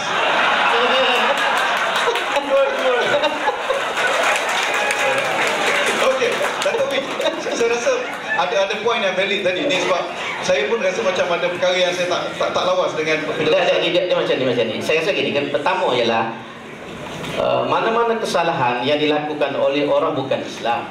Orang bukan Islam ini tidak akan didakwa di bawah mahkamah syariah. Contohnya seorang bukan Islam merogol, dia akan didakwa di bawah mahkamah sivil. Itu maksud dia ya. Okey, jadi adakah itu boleh diterima Datuk Wi? Sebab tu saya tanya, adakah itu satu keadilan sejagat apabila 2 orang merogol seorang perempuan? Itu adalah orang Islam yang dirogol. Yang seorang lelaki ni kafir, seorang tu orang Islam. Seorang tu kena hukuman teruk di bawah hukum, dan seorang tu terlepas. Jadi Penjara bukan terlepas. sepatutnya yang kafir tu pun kena juga. Tak, saya cuma Okey, silakan Datuk. Saya ingat poin dia sekarang ialah dia tahu bahawa dia tidak terlepas, tapi seorang berat, seorang ringan. Itu maksud dia, saya faham. Seorang ringan. Soal ini juga satu persoalan kepada keadilan yang mesti dijawab. Adakah apabila Ah Chong ringan, tiba-tiba Ahmad berat. Yes. Jadi sedangkan merokok gadis yang sama. Kata merokok ramai-ramai ya apa je kan. So di manakah wajah keadilan itu? Di sudut situ saya sendiri, saya rasa saya berbeza dengan pandangan enactment Kelantan. Saya setuju Brunei. Bagaimana Brunei? Maksudnya kita kena Sekali ya, samakan. sekali, semua sekali. Jadi mereka pun kena hudud juga. Ya. Kalau ada Saya katakan Dr. Mazhar Bila bina PAS kepada Brunei. masyarakat Islam tak kena. Okey. Masa mancing undi dia kata memang tak kena. Okey, Dato' Wee. Jadi okey, Dato' Wee. Sekarang ni Dato' Wee tak setuju jikalau bukan Islam dikecualikan daripada hudud. Kita perlu ada satu set undang-undang saja. Jadi saya melihat sistem perundangan yang ada sekarang telah merangkumi aspek-aspek macam syariah court terhadap mereka yang minum, ditangkap halwat, itu tak apalah terpulang. Tidak akan diambil. Saya tak akan terasa apa-apa kerana ini berlaku pada orang Islam dan ianya sepatutnya mengikut jurisdiksi yang ada. Tetapi bagi orang bukan Islam, kita melihat sistem perundangan yang ada sekarang, saya tak boleh kata dia sempurna 100%, tapi sudah melalui satu proses lebih hampir 60 tahun. Itu satu sistem undang yang mengambil kira. Saya ingat nilai-nilai Islam pun juga telah dimasukkan tentang had, julat had, maksimum minimum. Adakah undang-undang sekarang, adakah undang-undang sekarang telah berjaya mengurangkan kadar jenayah? Sama juga Timbalan Menteri Besar kata, kalau dalam surat khabar kata oleh kerana kes jenayah banyak kita kena kenakan hukum hudud. Tapi sekarang kata bukan senang kita nak kenakan orang. Jadi bercanggahlah pandangan sebegini. Yang dipandang macam ni. Pada pandangan saya, isu yang dibangkitkan oleh Yang Berhormat Dr. Wikasio ni boleh kita atasi. Iaitu kalau kerajaan persekutuan memberikan laluan seperti mana janjikan di Parlimen kepada kita Kelantan untuk melaksanakan enactment jenayah syariah, kerajaan persekutuan mesti meningkatkan hukuman di dalam penal code terhadap kesalahan merokok supaya jadi tinggi. Ya. Itu cara kita untuk mengimbangi benda itu. Kita bukan lagi bagi penjara sebab dalam undang-undang Islam kena sebab. Jadi sepatutnya dalam undang-undang siber ini pun selepas ini mesti ditingkatkan supaya isu yang dibangkitkan itu Saya jawab timbul. berapa tahun yang lalu penal code telah dipindah dan dikenakan hukuman. Masa tu Yang Berhormat Saifuddin masih ahli parlimen ni. Masa tu kita buat pindaan untuk mengenakan hukuman lebih berat terhadap kes-kes rogol. Itu telah kita buat pindaan dan saya ingat juga disokong oleh ahli parlimen PAS. Adakah telah berjaya mengurangkan jenayah rogol? Sama juga kalau dia kata bukan Tak, jawab soalan saya. Adakah telah kalau ikut KPI, indeks jenayah telah berkurangan, tetapi apa yang kita lihat ada banyak ruang lagi untuk kita mengatasi. Bukan kata kita buat secara mutlak. Kerana manusia kita ada 1% yang memang kepala tak betul. Dia nak curi, dia nak rompak. Kita tak boleh kata 100% rakyat Malaysia ni tak akan curi bila kita nampak hudud. Tak mungkin. Ya. Saya ingat ada beberapa perkara yang sebenarnya kita boleh rongkaikan dengan tidak begitu khusus sebenarnya. Kalau sekiranya adanya perbezaan di dalam masalah undang-undang yang dikemukakan itu, masalah yang tadi yang saya sebut private scene tentang zina, minum arak, saya rasa non-Muslim tak akan komplain kalau orang Islam je kena. Ya, apa masalahnya? Selama ni pun memang orang Islam je kena. Cuma jenis saja. Nak dulunya mungkin sebat pengobatan, sekarang nak sebat satu kota yang membabitkan orang Muslim. Tapi yang timbul persoalan yang ditimbulkan tadi ialah apabila membabitkan juga keselamatan awam non-Muslim. Saya punya pandangan, kita mendukung hasrat Kelantan. Saya selalu juga pergi ke Kelantan. Cuma saya rasa yang timbul sekarang ialah bagaimanakah supaya tanggapan yang salah ini ataupun negatif ini, sama ada kita kalau tak kata salah pun, dapat diatasi. Terutama apabila kita perkara yang membabitkan keselamatan awam ni, masalah rompak, masalah tadi kalau rogol, masalah jenayah terhadap pihak lain, yang ini mesti diseragamkan. Kalau tak dinamakan hudud, undang-undang ni dah ada di Malaysia ni. Cuma apakah hukuman saja dan bagaimana prosedur hukuman itu nak dijalankan. Okey. Tadi Dato' Wee ada timbulkan bahawa Kelantan sebelum Pilihan Raya ada mengatakan hudud bukan Islam tak kena. Mungkin saya cuba tarik daripada situ untuk Dato' Timbalan Menteri Besar. Kalau kita perhatikan dalam manifesto PAS sebahagian pada PR kan, sama ada di peringkat negeri ataupun di peringkat persekutuan, hudud tidak dinyatakan dalam manifesto, baik peringkat persekutuan ataupun peringkat negeri. Tapi mengapa Kelantan timbulkan hudud sekarang? Bukan kita yang timbulkan. Kita bukan sekarang. Kita telah luluskan niat menjenah syariah ni tahun 93 lagi, sebelum adanya Pakatan Rakyat. Tapi PAS akan bawa rang undang-undang persendirian di Parlimen. Itu bila Datuk Seri Jamil Khil buat kenyataan dalam Parlimen sewaktu menggulung bahawa kerajaan persekutuan bersedia untuk memberi laluan kepada mana-mana negeri termasuklah Kelantan untuk dibawa ke Parlimen. Maka hasil dari itulah kita mengambil tindakan untuk prepare draft bill itu. Datuk Seri Jamil Khil UMNO atau PAS? Tak, soalan saya balik, saya akan pergi. It's a leading question. Saya pun kena tanya Datuk Bikasi lah. Tak, saya akan pergi dulu. Okey, nanti. Tak. Beliau UMNO. Betul. UMNO sebahagian daripada BN. Datuk Wee, isunya sekarang yang bawa hudud ialah, dan yang sokong hudud ialah menteri daripada UMNO BN. Adakah Datuk bersetuju dengan beliau? Saya tak bersetuju. Tak bersetuju dengan UMNO? Saya rasa tidak jadi masalah. Tak kira siapa yang bawa, sama ada PAS bawa ke, disokong oleh ahli parlimen UMNO ke, kita kena tetap pada prinsip kita. Macam mana perjuangan kita mencapai kemerdekaan, asas kita berlandaskan pada perlembagaan. Itu yang kita nak pertahankan. Kalau jadi dalam kes ini, Jamil Khil tidak mewakili BN. Dia ahli UMNO. Dalam kes ini, dia bukan satu pendirian yang dipersetujui oleh BN. Dan saya boleh nampak sekarang lebih daripada separuh daripada parti komponen, ketua parti komponen tak setuju sebab kemajmukan keanggotaan ahli dalam BN ini. Jikalaulah UMNO menyokong usul rang undang-undang persendirian PAS itu untuk memudahkan laluan hudud di Kelantan, UMNO menyokong PAS, adakah MCA akan bersama UMNO lagi dalam Barisan Nasional?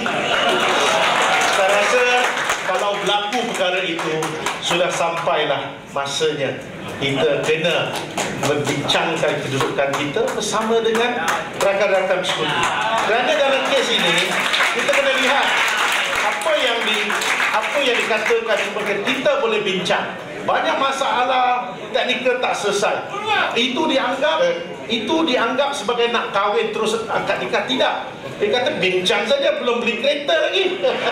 Di sini kita kena tengok. Saya tak boleh buat satu ketetapan bahawa UMNO telah buat satu keputusan macam ni, BN telah sokong secara total dan dibangkang oleh MCA. Kalau kes macam ni, kita dah tak ada satu frekuensi yang sama. Takkanlah kita dalam satu platform yang sama. Okey, Datuk Timbalan Menteri Besar, jikalau UMNO setuju nak sokong usul yang dibawa masuk BN dan PR tak akan sokong komponen, adakah PAS akan masuk BN bersama UMNO? Tak. PAS tak akan masuk. PAS tak akan bersama UMNO. Kalau macam tu, saya cuma nak kata, saya teringat lagi Datuk Seri Hadi Awang cakap apa semasa dia jadi Menteri Besar. Itu tak silap saya 10 April 2002. Dia kata kita kena laksanakan hukum hudud kerana kita menang pilihan raya, bukan kerana kita bagi duit. Kerana kalau kita tidak laksanakan hudud ini, kita akan kalah dalam pilihan raya dan ditakdirkan kalah. 28 lah sebab tu 2004.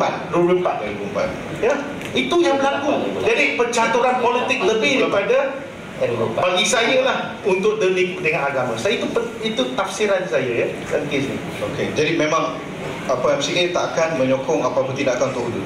MCA, MIC dengan UMNO, ketika itu kita mencapai kemerdekaan. Apa social contract yang telah kita capai?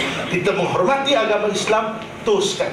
Sistem perundangan yang ada, kita pertahankan. Perlembagaan itu kita pertahankan. Dan itu asas kita. Okey, Dr. Sri. Saya tengok bahasan kita pada berbagai-bagai ruang kan. Ya. Saya punya tujuan saya ke sini ialah nak memberi pandangan balas terhadap elemen Kelantan ini, bukan nak mematikan semangat dia, tapi nak meminta supaya dia melihat balik beberapa perkara yang sudah ada di situ supaya dikemaskan. Bukan pendirian nak menghalang dia nak buat begitu. Kerana saya sebut, kalau siapa-siapa yang baca buku Esposito who Speaks for Islam, dia cerita dalam dunia ni berdasarkan undian yang dibuat, majoriti orang Islam orang Islam yang educated nakkan kepada Islam, termasuk undian yang dibuat di Nigeria.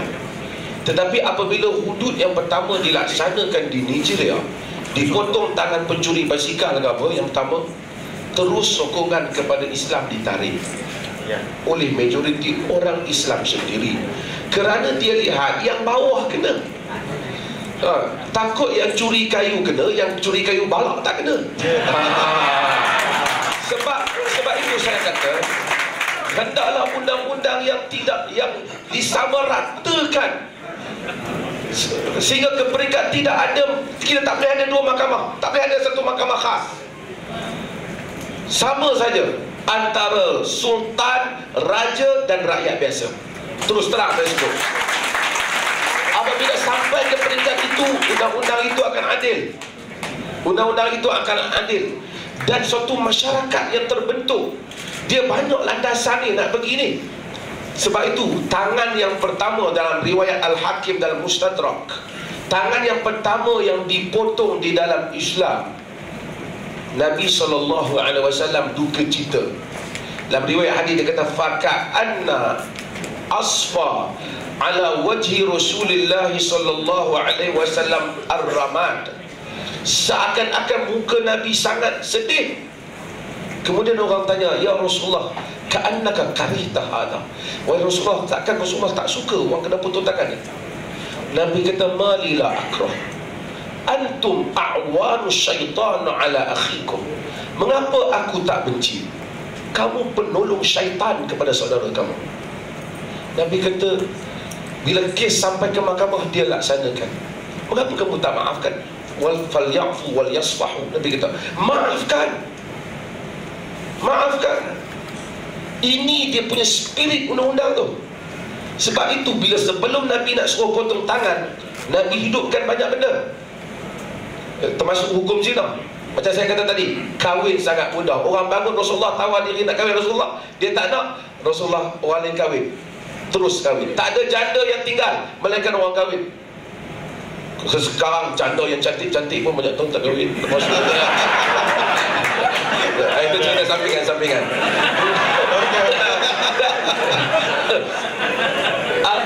Kepada untuk hatta makan, jiran tak boleh biarkan jiran kelaparan. Kita dalam negara ini, saya minta maaf, saya berahli majlis agama Islam, kita ada lebih pada 1 bilion zakat ni. Tapi orang Islam masih lagi kan, nas zakat hudud penting, tapi nak cerita nas zakat lebih banyak daripada nas hudud. Berpuluh-puluh ayat dalam Quran tentang zakat. Kalau kita kemaskinikan zakat ni dulu, sehingga apabila satu orang itu mencuri, dia tidak boleh memberi apa-apa alasan kenapa dia mencuri. Pada suatu masyarakat yang begitu indah, tolong menolong jiran tetangga, lapar ada pihak yang bantu, nak kahwin ada pihak yang mudahkan. Omar bin Abdul Aziz seru, siapa yang nak kahwin tak ada duit, mari ambil di Baitul Mal. Ini nak makan tak ada duit, beberapa hari isi borang tak dapat-dapat. Suatu masyarakat yang demikian rupa, ada orang mencuri, ada orang pergi minum arak, ada orang pergi berzina, dia memang mencemarkan satu keharmonian. Dia patut dia hududkan. Itu dia punya semangat hudud. Tapi suatu sungai yang kotor, orang buang sampah, dia nak rasa apa? Kalau kita pergi ke New Zealand, mungkin ke Australia, kita tengok sungai dia, kita rasa tak gamak buang sampah, dia dah bersihkan. Tapi kalau kita pergi Sungai Kelang, kita kalau aku tak buang, orang lain buang juga. Itu dia punya semangat dia. Sebab itu saya rasa bukan lawan hudud ni kita petikai, tapi kita nak, sebab saya kata, sehingga suasana itu kondusif, maka kita laksanakan hudud. Okey, sekarang ni kalau saya nak tanya tu tak apalah, ni dah sampai 4.30. Kita buka kepada Saya sebut. Okey, nak tambah silakan. Saya bersetuju dengan pandangan Dr. Asri ini. Kita kena wujudkan suasana yang bagus untuk masyarakat. Tetapi kita meletakkan hukum, macam saya sebut daripada asal tadi, kita kena ada dulu hukuman tu ada. Imam Ghazali dalam kitabnya dia kata, ibu bapa ni kena beli rotan, sangkut atas pintu, supaya anak merasa takut untuk buat salah. Beli rotan tu biar ada rotan dulu di rumah. Bila kita nak pukul, itu perkara yang kedua. Sekarang ni rotan tak ada lagi. Itu hujah saya pada asas. Datuk, enactment yang telah diluluskan tu tak cukup jadi rotan? Itu tak cukup sebab tak ada kuasa untuk dilaksanakan, sehingga diluluskan oleh Parlimen. Sebab tu kita nak bawa undang-undang ni. Itu isu dia. Sebab tu kita sekarang letak dulu biar ada, kita luluskan. Tapi kerana halangan perlembagaan, kita tidak boleh bergerak ke depan. Ada kereta tak ada lesen. Sekarang ni lesen nak cari. Itu asal nombor satu. Yang kedua ialah memang kita berusaha biar ada dulu undang-undang, dan masa sama kita berusaha membetulkan masyarakat, menyusun balik, mengatur balik. Itu memang kita akui benda itu. Tapi kalau kita nak tunggu suasana di mana semua orang senang, semua orang apa, baru kita nak jalan, saya rasa itu orang putih kata utopia yang kita tidak akan jumpa. Zaman Saidina Umar sendiri pernah berlaku orang mencuri. Bila ditangkap, dia mencuri harta tuan dia. Bila ditangkap, dia bagi tahu kami mencuri tak cukup makan kerana bayar gaji murah. Tuan bayar gaji murah, tak ada gaji minimal 900. Jadi kami tak cukup makan, tak ada pilihan, curi harta tuan. Lalu Umar tidak potong tangan pencuri, dipotong dengan hukuman takzir. Dan Umar bagi tahu kepada tuan dia, kamu kena naikkan gaji pekerja-pekerja kamu. Kalau kamu tak naikkan gaji, mereka mencuri, aku akan potong tangan kamu. Tapi Datuk, itu asas utopia Datuk katakan itu telah berjaya dibuktikan di negara-negara bukan Islam walaupun tak laksana hudud. Dia negara bukan Islam, di segi mungkin keselamatan nampak, tapi crime rate,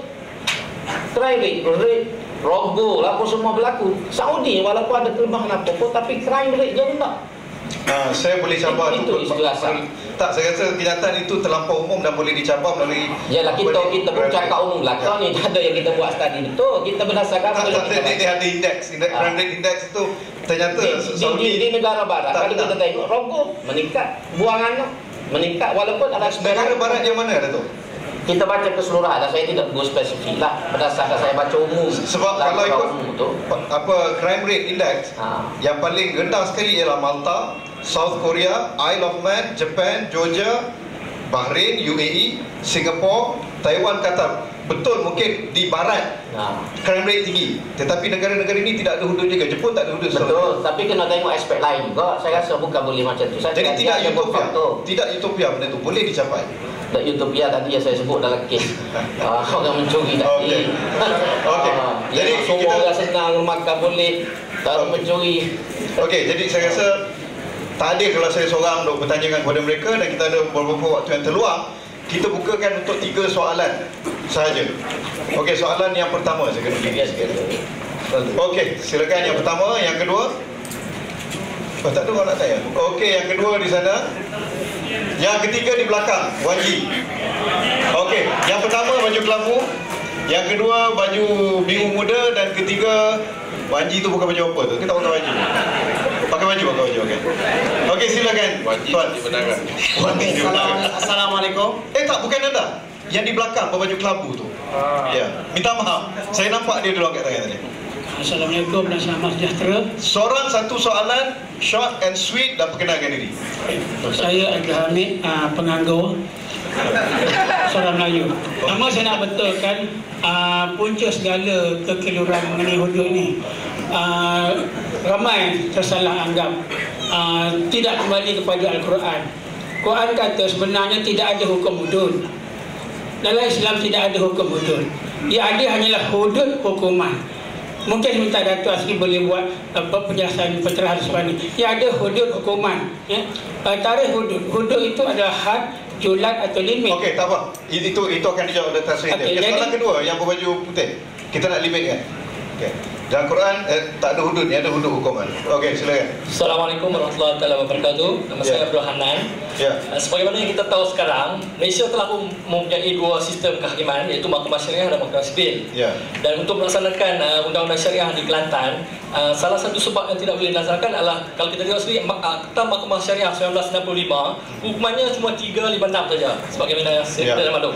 Jadi kenapa tidak kita sekarang cuba untuk melaksanakan, membetulkan dari segi hukuman itu di Mahkamah Syariah saja. Tak perlu nak pergi bincang pasal sivil semua ni. Mahkamah Syariah ni diperkembangkan, diperluaskan, hukuman-hukumannya lebih ketat lagi. Okey, soalan tu kepada siapa-siapa boleh, insyaAllah. jangan kena spesifik. YB. Syariah. YB TMB. Okey. Bukan Datuk V.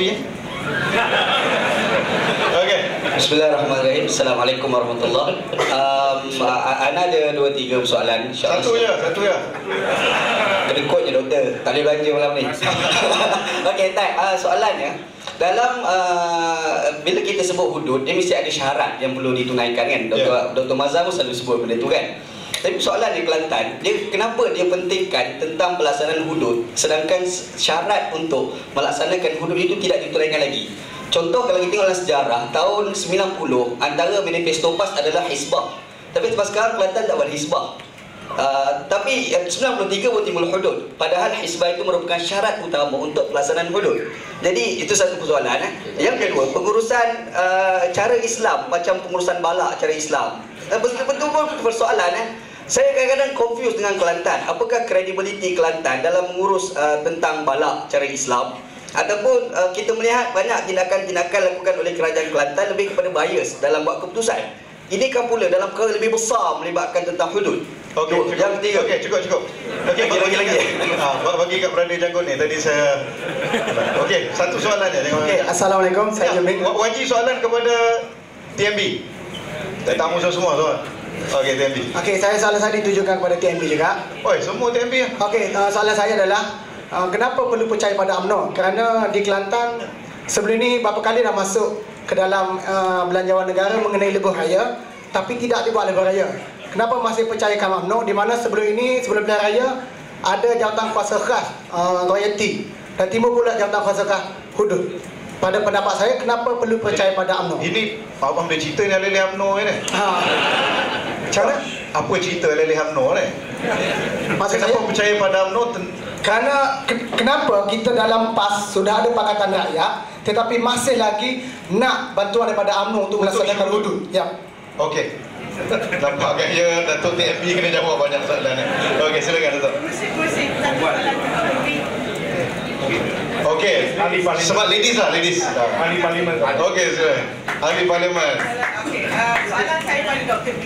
Nanti pakai mic, Datuk. Okey, soalan saya pada Dr. B adalah sekiranya kita mengadakan satu moratorium di mana dalam masa beberapa tahun PAS dan ilmuwan Islam diberi peluang untuk menjelaskan hudud sejelas-jelasnya.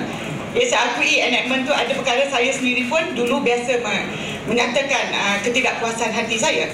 Tapi sekiranya kita terangkan selepas beberapa tahun dan ketika itu jelas, adakah MCA boleh terima hukuman hudud ini dilaksanakan setelah landasan itu siap dan rakyat faham?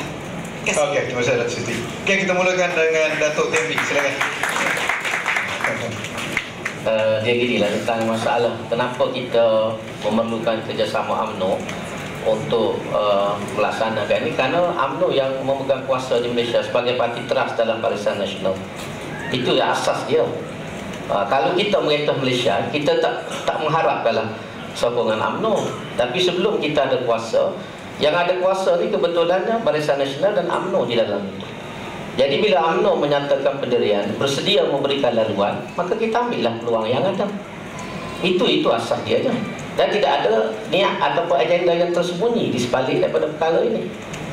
Saya selalu buat ibarat, kereta kita mati, tiba-tiba orang datang nak tolong kereta. Takkan kita nak tanya, kamu PAS ke UMNO?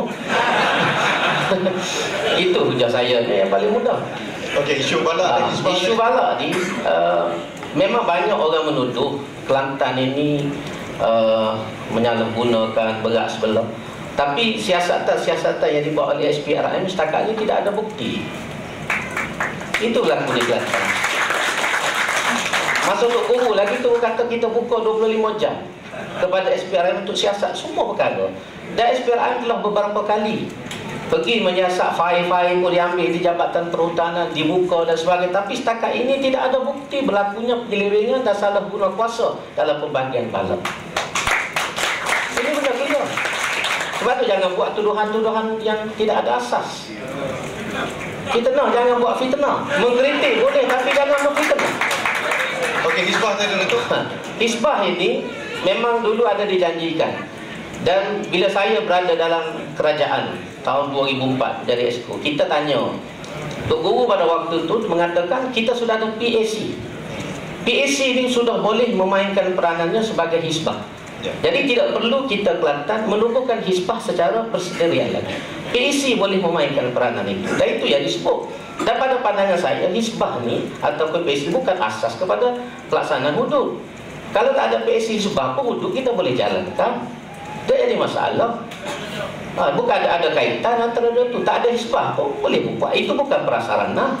Datuk, bukankah Selangor ada Selkat dan Pening ada? Betul, itu memang kita tahu. Tapi kenapa Kelantan tak boleh buat? Kelantan itu masa itu Tok Guru bagi tahu. Itu terus sebagai Menteri Besar dia kata kita tidak perlu wujudkan hisbah kerana sudah ada PAC. Itu alasan dia. Jadi kita pun terima pandangan sebab itu Menteri Besar yang cakap. Sekarang ni tak ada. Sekarang ni tengoklah macam mana kalau kita rasa PAC ni tidak dapat memainkan peranan dia, mungkin kita boleh melihat kepada keperluan menubuhkan hisbah. Okey, itu asas dia. Okey, sekarang Datuk Will. Soalan daripada Dr. Maria tadi. Saya meneliti soalan tadi. Susah untuk saya jawab kerana pertama dia banyak anggapan.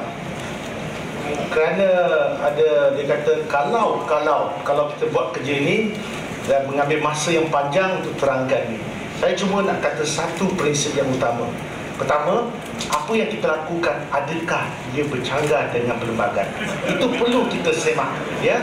Kedua, saya melihat dalam konteks ini kalau saya membaca enactment yang ada, saya rasa khawatir ada beberapa perkara yang perlu diperbetulkan dan sebab tu saya menolak.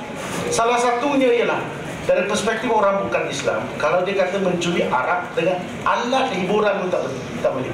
Kalau macam tu, macam mana dengan mereka yang membuka kedai muzik? Dia curi boleh ke tidak? Sebab ini dalam enactment tulis dengan jelas. Kalau itulah perspektif orang Islam, orang bukan Islam tak dia fikir sampai bila-bila pun perkara itu tidak akan diterima dan mungkin ada persepsi yang salah terhadap hukum, mungkin ada yang baik, tetapi ini dari perspektif orang Islam mungkin suatu yang supaya mereka tak pedih, tak mabuk. Itu okey, tak ada masalah. Tapi perspektif orang bukan Islam perlu diambil kira. Dan ketiga saya nak tanya, saya sejak kecil lagi jiran-jiran saya beritahu saya, dia kata, Syom, agama kita ni agama yang adil pada orang Islam dan bukan Islam. Sebab tu masa kejadian 13 Mei, keluarga saya dijaga oleh orang Islam, tak ada masalah. Di mana tu Datuk? Di Jasim, Melaka. Tak ada masalah. Sebab jiran saya mempertahankan rumah saya. Sebab tu kita jadi rakan sahabat karib, tak ada masalah. Saya cuma satu saja, selalu saya tanya. Okey, kalau nak berlaku adil, mestilah ada satu persekitaran di mana orang bukan Islam merasa selesa untuk menerima apa yang kita jalankan. Tapi dalam konteks masyarakat majmuk Malaysia belum sampai masa. Dan ini soal mempertahankan perlembagaan. Itu yang kita nak lihat. Kedua, perlembagaan berlandaskan kepada asas apa social contract yang telah kita bincang. Dan saya rasa kita nak memperkukuhkan dari aspek Islam, Syariah law, tidak ada masalah. Orang Cina kalau dia pergi bank Maybank nak ambil perbankan Islam, mungkin menguntungkan dia akan ambil. Itu tak jadi masalah. Kerana it's a way of life.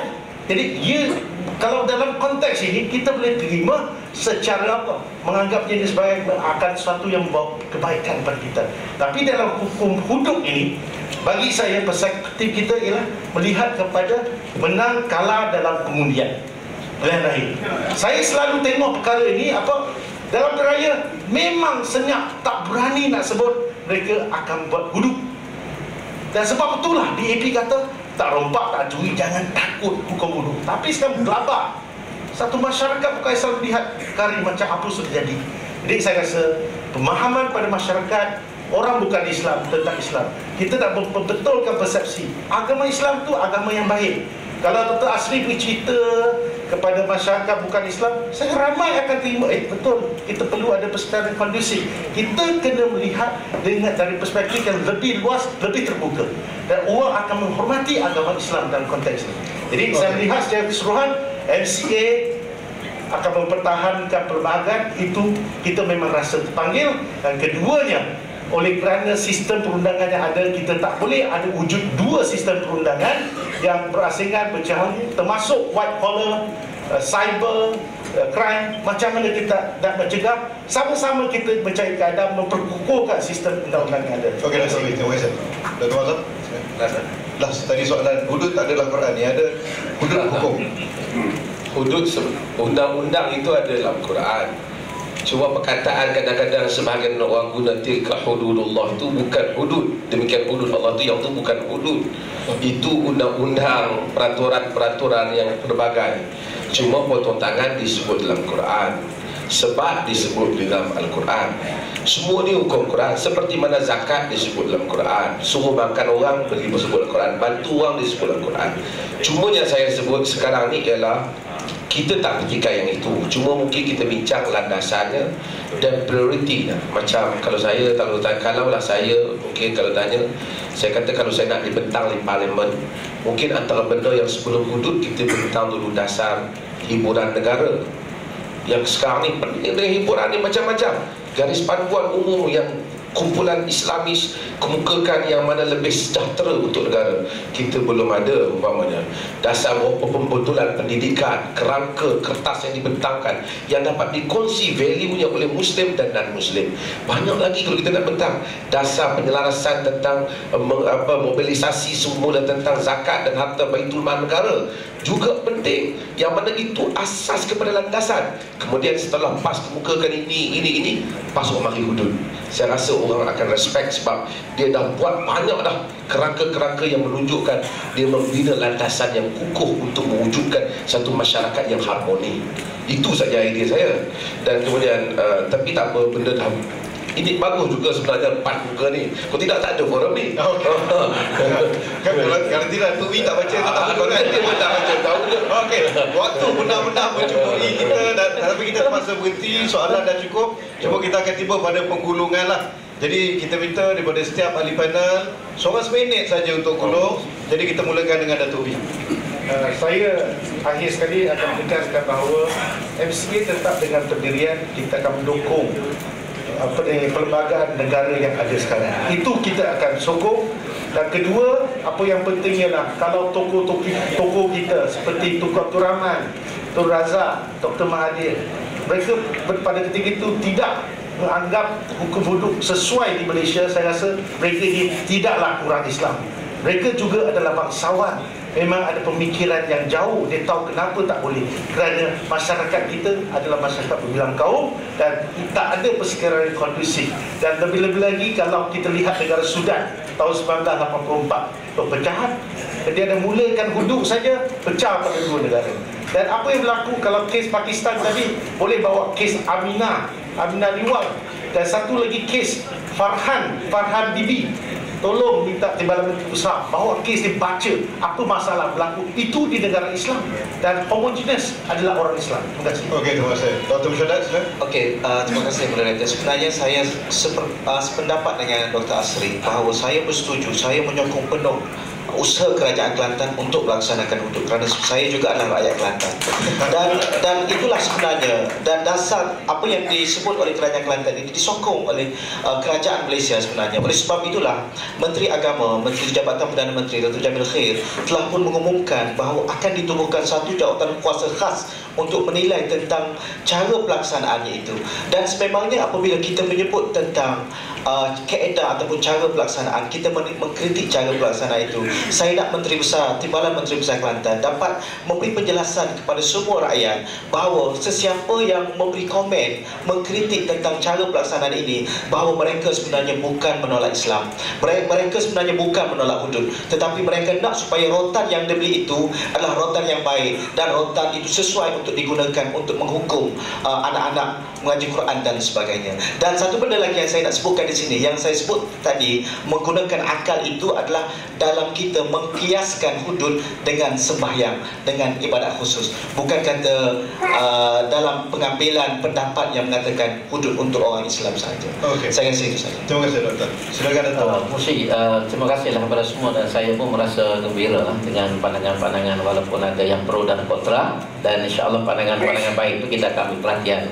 Dan untuk makluman tuan-tuan dan puan-puan, kita di Kelantan pun kita semenjak kita luluskan tahun 93, kita membuat semakan balik kepada enactment tersebut, dan memang ada peruntukan-peruntukan yang boleh mengelirukan seperti mana disebut oleh Dr. Wikasio, hasil daripada feedback daripada masyarakat, dan kita dalam proses untuk mengemaskan balik peruntukan-peruntukan itu yang tidak berapa jelas, kita akan perjelaskan supaya lebih nyata kepada masyarakat, dan aspek-aspek yang yang dirasakan tidak mantap, kita akan mantapkan dalam enactment tersebut sebab kita ambil feedback daripada semua dan sebahagian daripada apa yang ada hari ini. Dan untuk maklumat, sebab tadi Dr. Asri kata kita patut bentang di Parlimen Dasar Pendidikan, kita dalam mereka ni untuk Kelantan dulu. Dan di Kelantan kita sudah ada dasar pendidikan, kita ada psikologi, kita di Kelantan ada enactment hiburan di Kelantan, mengawal hiburan-hiburan supaya tidak melanggar syariat. Kita sudah ada dasar keluarga mawaddah, kita ada dasar belia di Kelantan ini, dan ada banyak perkara yang merupakan usaha-usaha pengukuhan di Kelantan dalam usaha untuk melahirkan suasana yang disebut sebagai kondusif tadi. Cuma oleh kerana kemampuan kita terhad di segi keuangan media massa, mungkinlah tidak pencapaiannya tidak memenuh lagi. Jadi untuk mengukuhkan lagi dasar ini, kita rasa hudud sepatutnya datang, sebab untuk memenuhkan, sebab kalau kita kata jigsaw puzzle itu, ada aspek yang kita kena masukkan lagi untuk mengukuhkan keseluruhan perancangan kita di Kelantan di bawah konsep dasar membangun bersama Islam. Terima kasih. Datuk Asri. Terima kasih.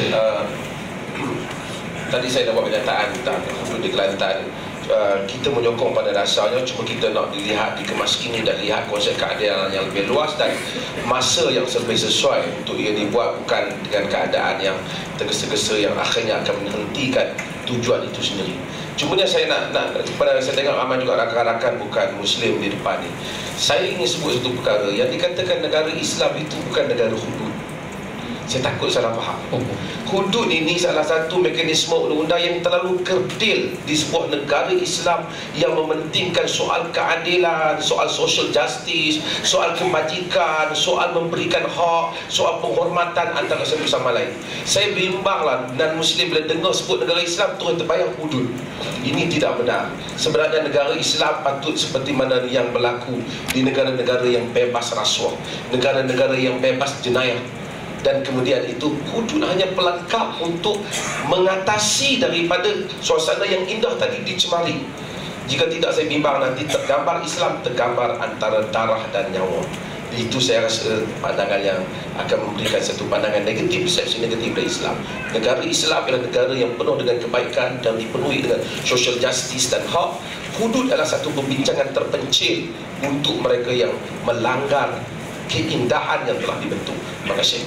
Okey, terima kasih panelis sekalian dan terima kasih kepada pengajar dan rakaman tahniah kepada tuan-tuan dan puan-puan kerana tidak emosional dalam tajuk yang mengundang emosional. Terima kasih.